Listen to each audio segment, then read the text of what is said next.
जब से एसटीए का प्राइस डाउन हुआ है, इसके बाद एसटीए में जो इन्वेस्टर है, जो पैसा लगाए हुए हैं, वो टेंशन में आ गए।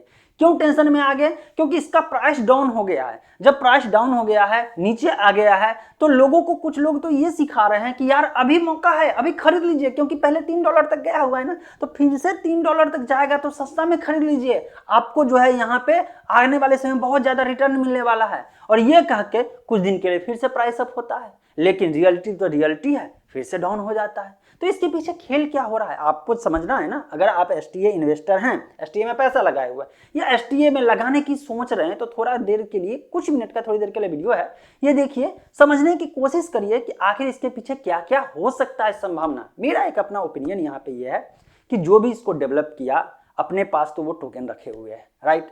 इसके साथ साथ जो है, जो पहले इन्वेस्ट कर चुका है या जो इसको प्रमोट करने की कोशिश कर रहा है, उसी का मिली भगत जिसका भी हो, वो अपने पास बहुत सारे टोकन होल्ड करके रखा हुआ है, एकदम मिनिमम, जहां पे जो है 0 से शुरुआत होगा ना, उस समय वहां पे रखे हुए अपने पास।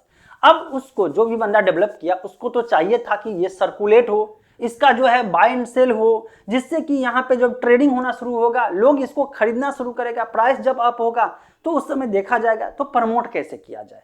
इसके लिए इसने एमएलएम स्कीम का जो है रास्ता अपनाया, लोगों को जोड़ने के लिए बोला आपको भी बेनिफिट मिलेगा जब आप दूसरे को लेकर के आइएगा। और यहाँ पे तुरंत मान लीजिए कि आप जो है टोकन लिए और इसके बाद सोचे कि आपको जो है पैसा आना शुरू हो जाएगा, लेकिन यहाँ पे कॉन्सेप्ट लगा क्या दिया यहाँ पे कि आपको डिविडेंड मिलेगा, लेकिन आपको अपना पैसा जो टोकन के रूप में आप जो परचेज किए उसको होल्ड करके रखना है, उसको सेल नहीं करना है। ऐसा नहीं जैसे और सब क्रिप्टो में क्या होता है, या मान लीजिए कहीं पे भी ट्रेडिंग करते हैं, तो आप जितना में खरीदे हैं कोई प्रोडक्ट को या किसी का शेयर, मान लीजिए शेयर मार्केट में जब खरीदते हैं, देखते हैं कि जब प्रॉफिट होने वाला है तो सेल करके निकल जाते हैं, एग्जिट कर लेते हैं ना, करते हैं कि नहीं। लेकिन यहाँ पे क्या कहा गया कि आप जो एग्जिट मत होइए, पहला तो 100 दिन का ब्लॉकेज। भाई ये किस लिए दिए? क्योंकि होल्ड हो सके, होल्ड होगा तभी प्राइस अप होगा। सपोज के एग्जांपल देते हैं कि अगर आपके पास जो है, मान लीजिए कि ये है एक प्रोडक्ट है और इसका प्राइस अगर मैं यहाँ पे रखता हूँ 100 रुपया, अब इसको कहूंगा कि मैं सेल करना ही नहीं है। जब मैं सेल नहीं करूंगा, कोई तीसरा बंदा आएगा,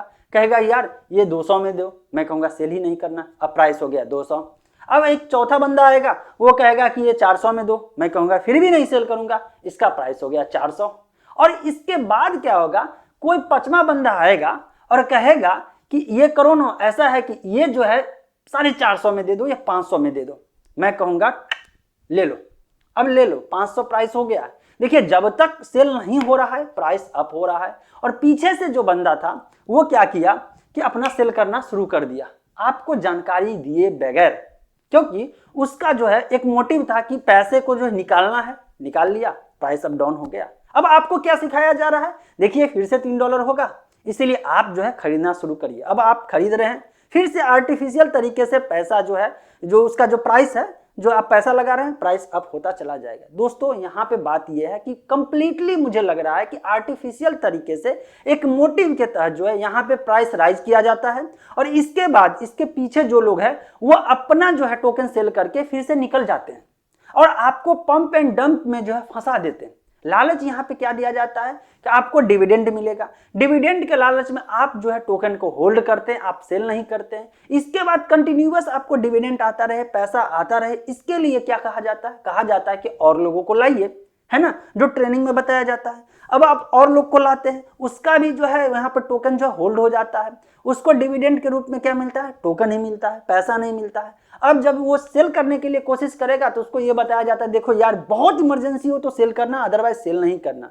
अब जब कुछ सेल ही नहीं होगा तो प्राइस तो अप होगा ना। और अगर कंपेयर किया जाए बाय एंड सेल का, तो बाइंग कैपेसिटी जब बढ़ जाता है, बहुत लोग जो बाय कर रहे होते हैं, सिर्फ बाय करके होल्ड कर रहे हैं, तो प्राइस अप हो रहा है। उसके कंपेरिजन में जो है अगर देखा जाए सेल तो बहुत मिनिमम हो रहा था सेल, लेकिन इधर कुछ दिनों से सेल जो है उसका परसेंटेज बढ़ गया। आखिर किसने किया सेल? क्या वही लोग? नहीं, वो लोग नहीं किए।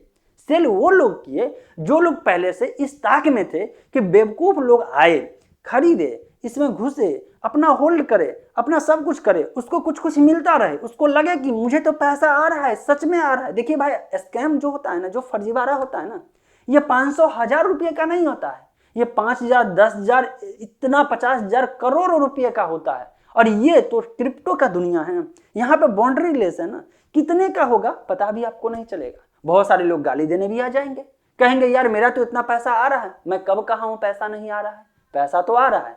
लेकिन एक जितने लोगों के साथ फ्रॉड होने की संभावना है ना, इस अंदेशा को आप देख नहीं पा रहे हैं अंधभक्ति में। और मैं अंध विरोधी भी नहीं हूं, मैं ये नहीं कह रहा हूं कि ये बहुत क्रिप्टो की दुनिया खराब चीज है। मैं कह रहा हूं कि जिस कॉन्सेप्ट के बेस पे ये चल रहा है, इसका आधार क्या है? मनी सर्कुलेशन, सिर्फ कमाने के लिए। मुझे एक बात बताइएगा दिल पे हाथ रख करके, आप सपोर्ट में हो विरोध में हो, मुझे उससे मतलब नहीं है, आप सच सच बताइए, अगर ये स्कीम सच में इतना लीगल तरीका होता जिससे लोगों का जो है बेरोजगारी की समस्या दूर हो जाता, पैसे कमाने का टेंशन दूर हो जाता, तो सरकार बेवकूफ है जो गाली सुन रहा है। बेरोजगारी के मुद्दा पे इतना जो गाली सुन रहा है, या इतने बड़े बड़े कॉर्पोरेट जो ऑफिस चल रहा है, क्या जरूरी है ऑफिस चलाने का? यार घर बैठे जो भी है जमीन जायदाद बेच ना दो यार। कोई जो है 15 लाख 20 लाख का जो जमीन बेच करके पैसे लगा रहा है, तो जिसके पास है सब बेच बाच करके इसी में लगा दे पैसा ना, बात खत्म है। आराम से सोए रहे, पैसा आता रहे, कुछ तो करना है ना, क्रिप्टो की दुनिया है ना। बात को समझिए, कोई पीछे है जो अपने करेंसी को जो होल्ड करके रखा, अपने जो टोकन को होल्ड करके रखा हुआ है, वो सेल नहीं कर रहा है, वो इंतजार में है कि कब जो है संख्या बढ़े, और जब जरूरत उसको पड़ता है वो सेल करके निकलता है। फिर लेकिन आपको बोलता है आप होल्ड करके रखो। फिर जब प्राइस डाउन हुआ है तो यहाँ पे लोग जो इन्वेस्टर सब भाग रहे हैं ना, जो टेंशन में हैं क्योंकि प्राइस डाउन हुआ है, अब रियलिटी खोज रहे हैं। तो इनको जो है इनका जो सीनियर होगा ना, वो समझा रहा होगा, देखो यार अभी पैसा मत निकालो, मतलब कि आप सेल मत करो, यूएसडीटी में सेल मत करो, या टोकन को सेल मत करो, ऐसा है ना, और खरीद लो। क्यों खरीद लो? क्योंकि अभी प्राइस लो है। और पैसा लगाओ क्योंकि आपको डिविडेंड मिलेगा। और जब से ही आपको पैसा लगाने को बोला जाएगा आप लगाइएगा, तो वास्तविक है ना कि डिमांड बढ़ गया। और आपके जैसे जैसे अगर लाखों लोगों को यह समझाया गया, तो फिर से डिमांड आर्टिफिशियल तरीके से बढ़ा है।